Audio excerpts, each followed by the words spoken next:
Very సంతోషం. నాకు ఎంత ఆనందంగా ఉంది. వీళ్ళు వచ్చేసారు. నేను కూడా పిల్లలు అయిపోయాను. చిన్నప్పుడు ఎక్కడున్నాడు తెలుసా? నాకు 3 సంవత్సరాలు అప్పుడు మా నాన్నగారు చనిపోయారు. తెలియదు నాన్న. మా అమ్మ ఏం చేశారు తెలుసా? ట్యూషన్కి వెళ్ళాలి కదా, మా గేదెలు ఉండేవి, 10 ఎకరాల పొలం ఉండేది. మా ఇంట్లో ఎవరు చదువుకున్నాడు కదా. సో నేను ట్యూషన్కి వెళ్తే డబ్బులు ఇవ్వాలి కదా అన్నవాళ్ళు. మా అమ్మ వెన్నపూస ఉంటుంది చూసారా, ఆ వెన్నపూస టీచర్ వాళ్ళకి ఇచ్చి నన్ను చదివించింది. ఇంత కష్టం మీకుందా? మీరు అదృష్టవంతులేగా. తగ్గేదేలా చదవాలి మరి, అర్థమైందా?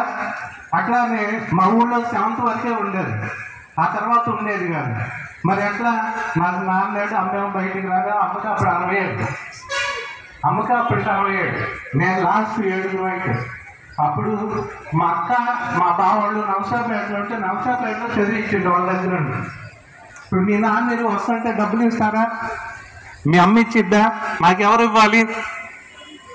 మా బావగారు ఒక పుస్తకం పెట్టుకొని పెన్సిల్ ఇస్తే పెన్సిల్ పావాలా, ఈ బుక్ కొన్నాడు బుక్కు పావాలని రాసేవాడు. సంవత్సరానికి 2000 3000 అయితే ఆ వడ్లు వస్తాయి కదా, ఆ వడ్ల మేము డబ్బులు మా అమ్మ తీసుకొస్తే ఆ డబ్బులతో నేను చదువుకున్నా.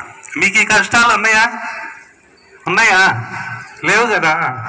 అసలు ఇంకా గమ్మత్తు ఏంటో తెలుసా? మేము చదువుకునేటప్పుడు కరెంటు పోయేది. అప్పుడు క్యాండిల్స్ కూడా పెద్దగా పరిచయం లేదు. ఎట్లా చదువుకునేవాళ్ళం తెలుసా? ఒక 20 మంది ఉండేవాళ్ళం అక్కడ. దీపంతో ఇది వెలిగించేవాళ్ళు. కిరసనాయల బుడ్డి అనేది ఉండేది తెలుసా మీకు? ఆ ఒత్తులు ఉంటాయి చూసారా, ఆ ఒత్తుల కింద చదువుకున్నాం మేము. మీరు ఇప్పుడు ఎవరైనా చదువుకుంటున్నారట? మీరు ఇప్పుడు ఎవరు చదువుకుంటున్నారా? మరి ఇన్ని కష్టాలు మీకు ఉన్నాయా? అంటే వసతులు పెరిగినాయి కదా, సౌకర్యాలు పెరిగినాయి. అప్పుడు మేము మా ఊరు నుంచి పిడుగురాళ్ళు పోవాలంటే గుర్రబండి మేము పోయేవాళ్ళం. ఇప్పుడు గుర్రబండ్లు ఉన్నాయా? చిన్నప్పుడు నాకు అన్నీ గుర్తు వస్తాను మీ కాడికి వచ్చాక. అంటే అంత అదృష్టవంతులు. స్కూల్కి రావాలంటే బస్సు. మీ రాజకుమారి గారు చెప్తున్నారు, సార్ ఇప్పుడు ఒక్కొక్క గ్రామం 6 గ్రామాలకు కలిపి ఒక బస్సు ఉంది సార్, వీళ్ళు ఇట్లా చిన్నపిల్లలు ఉన్నారని చెప్తామండి. బాధ వచ్చింది, సంతోషం వచ్చింది. ఆయాలు మేము వెళ్ళాలంటే లేవు.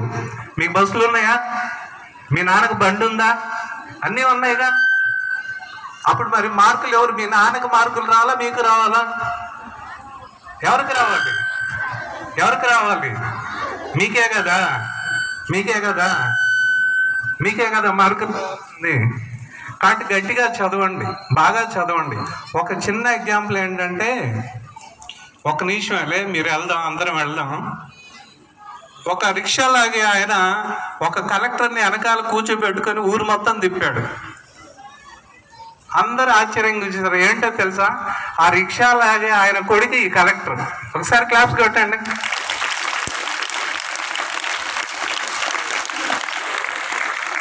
ఏంటయ్యా అంటే అంత కష్టం. ఇప్పుడు కష్టాలు పడి చదువుకున్నా కదా. నేను ఎంబీఏ దాకా చదువుకున్నా. చదువుకొని ఒక గ్రామానికి సర్పంచ్ అయ్యాను. ఏదో 15 ఏళ్ళు ఉద్యోగం చేశాను. నేను కూడా ఏం చేశానంటే ఎంఎస్డబ్ల్యూఎల్ మంచి చదువుకున్న అమ్మాయిని పెళ్లి చేసుకున్నా. వాళ్ళ ఇంట్లో వాళ్ళందరూ చదువుకున్న వాళ్ళు. నేను ఎక్కడ వ్యక్తిని ఒక చిన్న ఇందాక శాస్త్రం చాలా చక్కగా చెప్పింది సబ్జెక్ట్. లేట్ అయినా కానీ లేటెస్ట్గా తగ్గేది ఎలా అన్నట్టు చెప్పింది. మీకు బాగా చాలా చక్కగా కల్చర్ అంతా చెప్పింది. మీరు ఎట్లా కష్టపడాలి, ఎట్లా ఆడుకోవాలి, ఏం చేయాలి, ఎక్కడ అన్నీ చెప్పింది. సేమ్ అదే పరిస్థితి. అతను చాలా ఇబ్బంది పడతా ఉంటే చదువుకోవడానికి డబ్బులు ఉండేది, కానీ ఐఏఎస్ కొట్టాలని టార్గెట్. ఏం చేశాడో తెలుసా? ఏమీ లేకపోయినా ఢిల్లీ వెళ్ళిపోయాడు. ఇందాక మన నారాయణ గారు ఉన్నారు, ఐఏఎస్ అకాడమీ స్థాపించిన ధన్యతలు కృతజ్ఞతలు. సార్ వాళ్ళ కష్టం అంత ఉంటుంది. ఆయన ఏం చేశాడంటే, ఒక లైబ్రరీ ఉండేది కదా, లైబ్రరీ దగ్గర పుస్తకాలు చదువుకుంటా వాళ్ళని మాట్లాడుకొని అక్కడే వాచ్మెన్గా జాయిన్ అయ్యాడు. ఆ తర్వాత కొమ్మలపాటి శ్రీనివాస్ లాంటి స్వచ్ఛంద సంస్థల పెద్దలు ఏం చేశారంటే కొద్దిగా సహాయం చేసి కోచింగ్ సెంటర్లో చేశారు. ఫస్ట్ అటెంప్ట్లోనే 982 ర్యాంక్ తోటి ఐఏఎస్ కొట్టాడు. ఎంత గొప్ప విషయం! మీలో కూడా అంత దమ్ము ఉండాలి, అంత పట్టు ఉండాలా, అంత తపన ఉండాలా. ఎక్కడ మన ఇది రిక్షా దొక్కి వాళ్ళ అబ్బాయి ఐఏఎస్ ఆడి ఇప్పుడు టాప్ సర్వీసెస్ ఇందాక మన శేషగిరి గారు చక్కగా చెప్పాడు. ఐఏఎస్ అంటే ఏంది, ఐపీఎస్ అంటే ఏంటి, ఐఆర్ఎస్ ఇవన్నీ మీరు తెలుసుకోవాలా. అంతకుముందు మాకు ఈ మీటింగ్లు ఉండేవి కాదు. నిజంగా ఈ స్కూలు మీ అదృష్టం. ఇక్కడ దేవతలు పరిడిల్లుతూ ఉంటారు. మీ ప్రెసిడెంట్ గారు, స్కూల్ కరెస్పాండెంట్ గారు ఒక ప్రజాప్రతినిధి. అంటే ఇక్కడ రాజకీయ నాయకులు మీకు కనపడతారు, సర్వీస్ చేసే నాయకులు కనపడతారు, సమాజం మొత్తం మీకు ఇక్కడే కనపడుద్ది. మీ అదృష్టం. మాకు అంతకుముందు ఎక్స్పోజర్ ఉండేది కాదు.